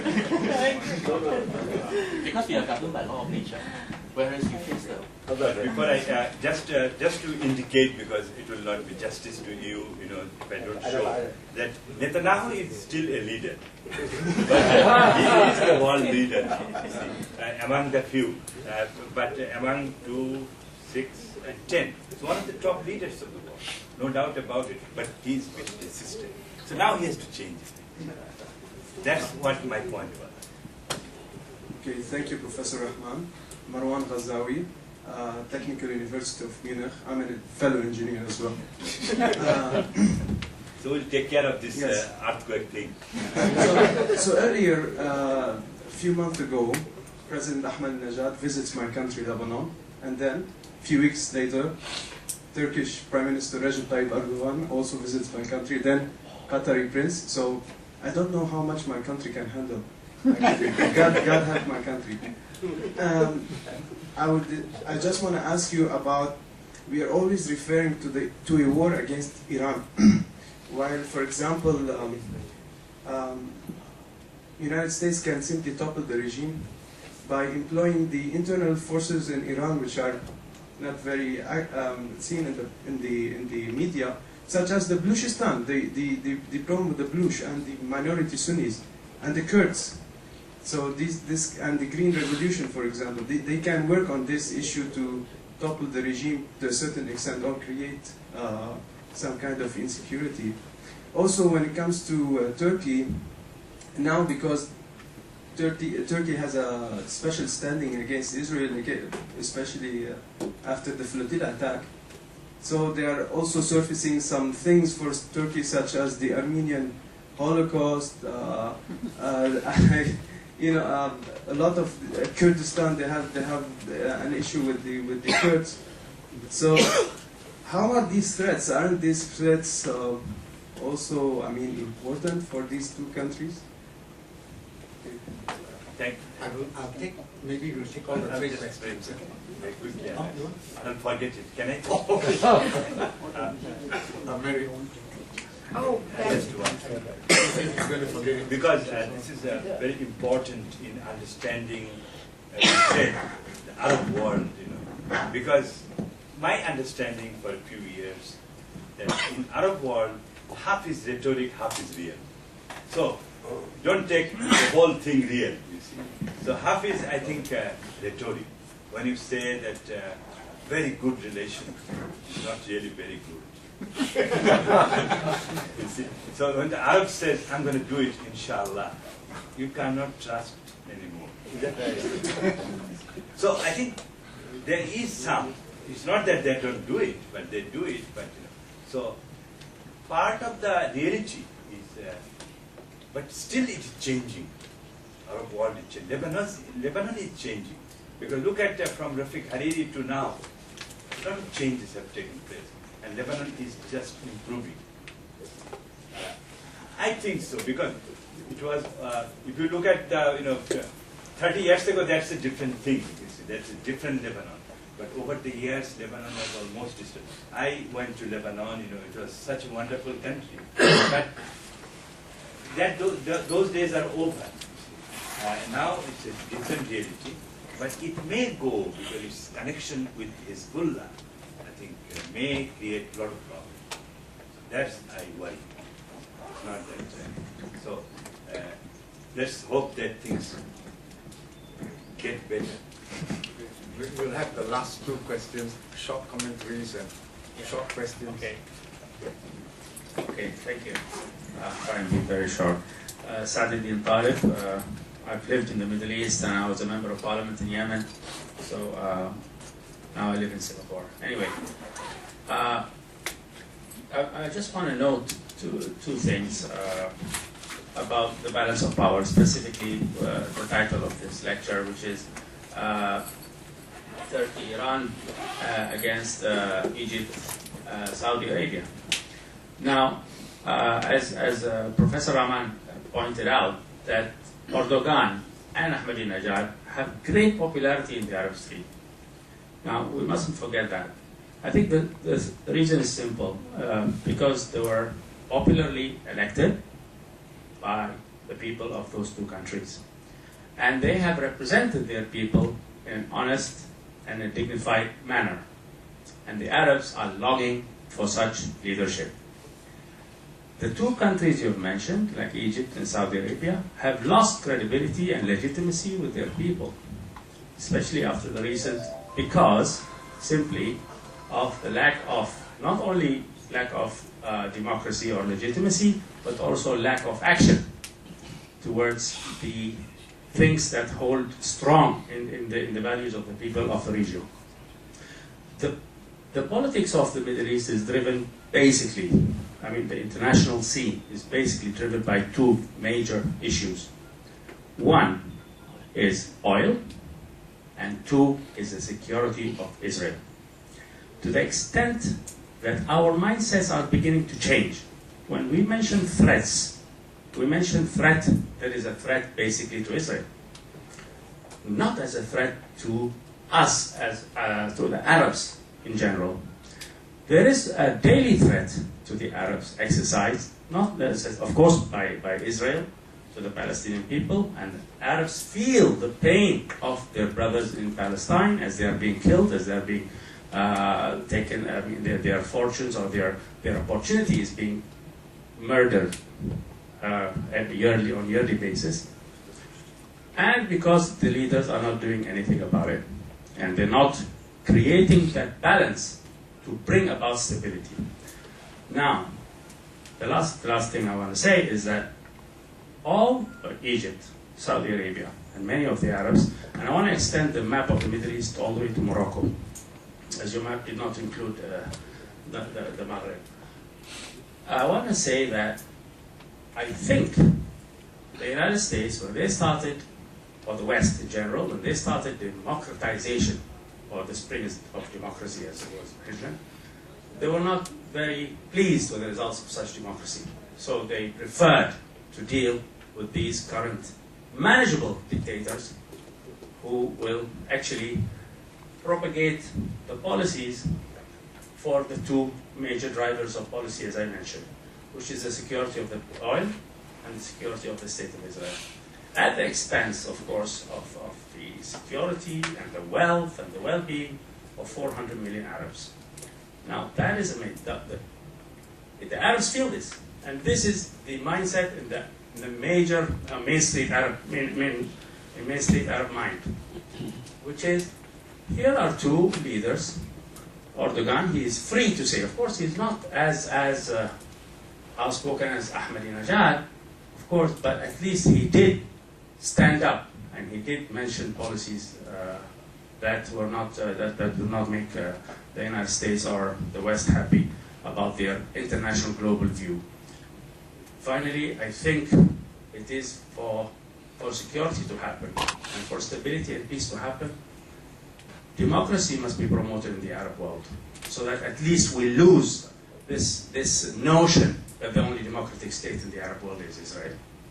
That I think there is an interest in promoting such a notion, because that's why then the idea of justice is lost. So that is my main point. Thank you very much. Can I just answer, because you have raised 3 questions?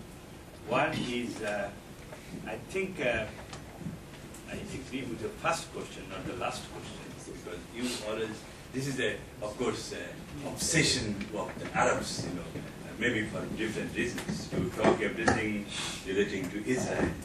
Democracy is not the product of Israel. So democracy, or not the product of a gift of some country, or US. So you can't blame Israel or for that. I'm not blaming Israel. I'm just saying that one has not to draw the relevance of Israel here. Not Israel. It's the people of the country, and I think there are a lot of changes now going on in Arab Street. That they want. Very good. Yeah, they want to change these regimes. Look at even Egypt, how changes are coming up. Maybe it's slow. It's slow because there is a strong power, coercive power within the state. Yeah. So within the state, they are containing those dissident forces. So it's not other countries which are responsible. I'm sorry, can I just make it clear? I'm sorry that you probably has taken it a different way. I meant that the propagation of democracy is not being supported by international powers in the Middle East. It's not being supported. In other words, the regimes are being supported to thwart, to stop this democracy development. That's what I meant. No, because you know very well how this happened. There was a time when there was a democracy project, but by Bush era. But if US is seen as promoting democracy in the Arab world, it will be misconstrued. And many times it was misunderstood. And it did not go to the roots. So that, I'm not going to this long debate on democratization, which is a long debate. But at the same time, you have to understand the dynamics of the Arab society as well. It's not that so easy to make that Arab society democratic, or any society, any non-Western society democratic. It's very difficult. But anyway, that's one point. And the second point, you said that the balance of power, I'm talking about the states. No, I'm also talking about that how the balance of power is changing within the Arab world. It's not transformed yet, but there are a lot of changes going on. You see, and that's why the people vote this way on the streets, because one of the reference is that whether one can political legitimacy, which I talked about it. Another is that whether American interest is only served by a particular regime. This is also very powerful, but it is also being reduced now, because if Arabs are happy with less American involvement, see, I think what they're going to do. But then they want also at the same time more involvement. So this is a contradiction sometimes the Arab leaders face. Anyway, but I think overall, because you know much more, that it will take a longer time for Arab society to change. It's going backwards, sir. I'm not saying it's going backwards. Muslim Mubarak has got 97% of the parliament. That's not true that it's backward. That's my understanding. I may be wrong, but I think it's going forward in some respect. Okay. Yes, the last question. But please don't have to say anything.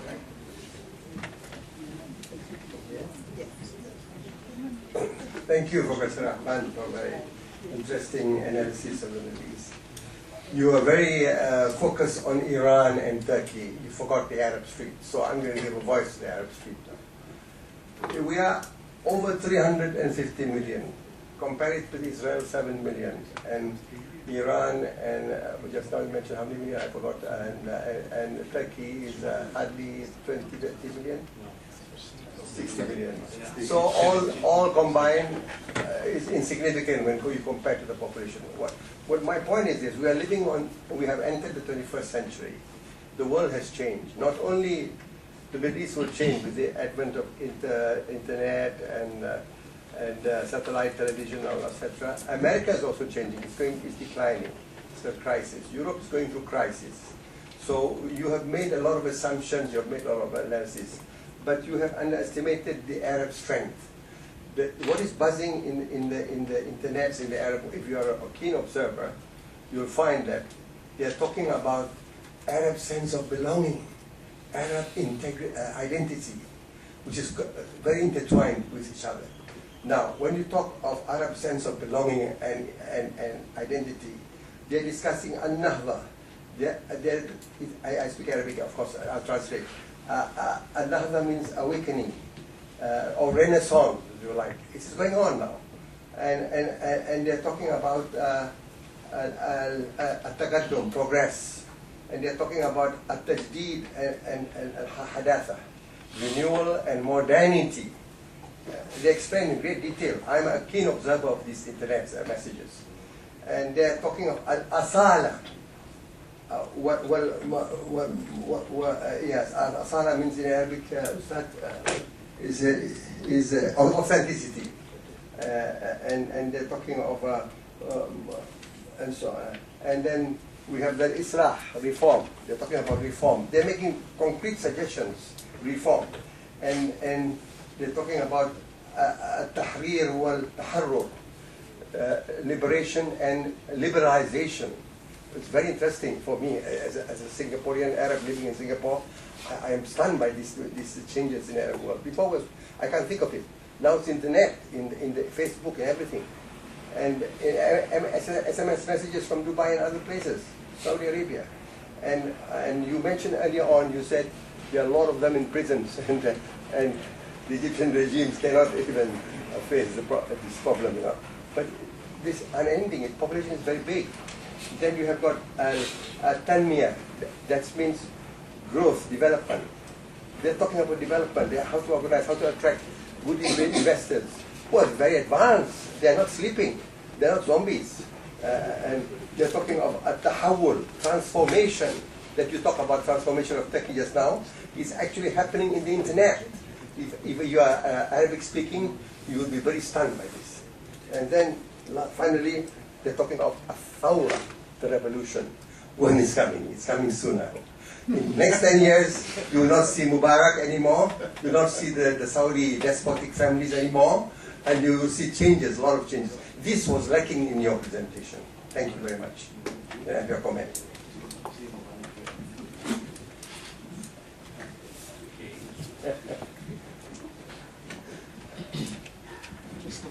Thank you very much. I think my name is Mr. Muhammad Talib. Yes, I agree with you. You see that there are a lot of changes in all the streets, but whether there will be those voices will be translated into action, that takes a long time. But change is. Let's hope that change become faster. If you change everything by internet, then it would be very much easier to work. Inshallah, it will be a reality. So some voices in the internet. You know, we have a Nobel laureate in Bangladesh, Muhammad Yunus. You know, he wanted to contest in the elections. So we are very happy. And I gave 60 interviews in the BBC in favor of him. That people like him should really come in the politics, because we are dominated by two ladies, you know, whom we could not get rid of anyway. But so we thought that is a welcome thing. And you know that he announced that I'm going.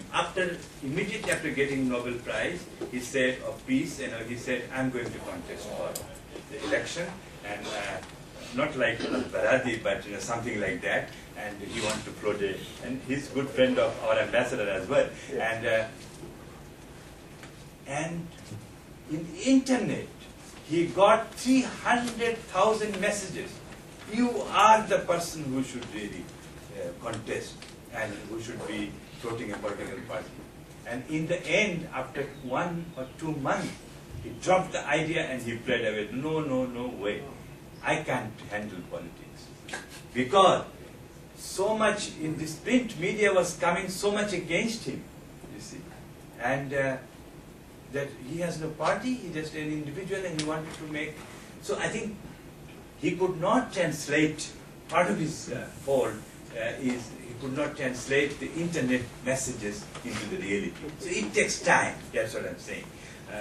But I'm very hopeful, because I think you have not carefully followed, because I tried to say that there are a lot of changes on the Arab streets, there are a lot of rhetorics as well as real things going on the Arab streets, the people awakening are going on, but these are not really seen very positively by the regimes in power.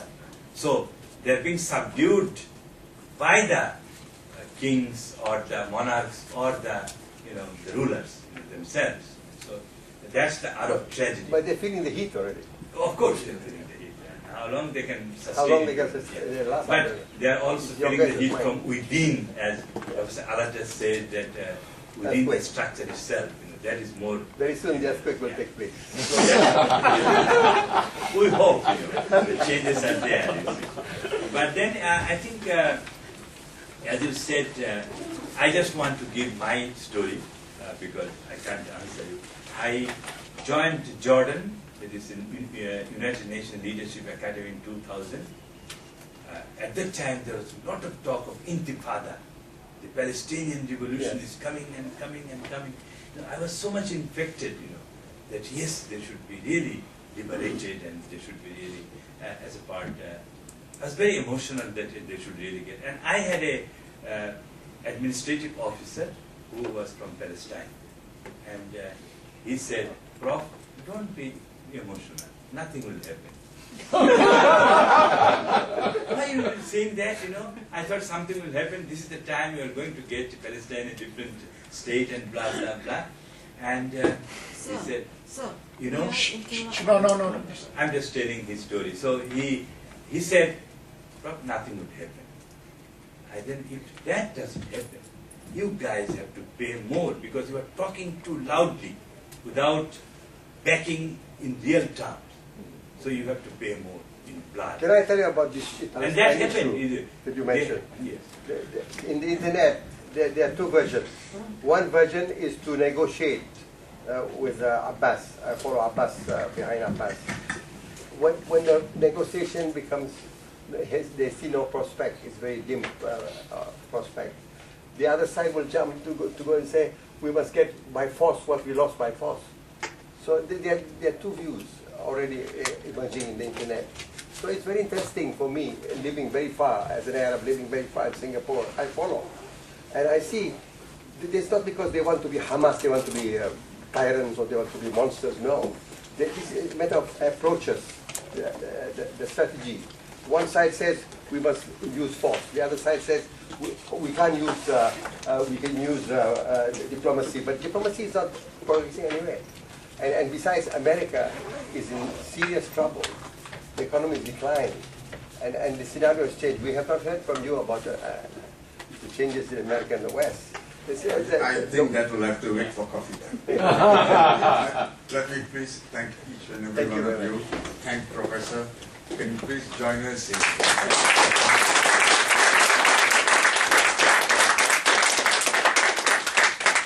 There is coffee, tea, and things like that outside. Thank you. Normally we'd like to serve other better drinks, but university regulations don't allow. So please, welcome.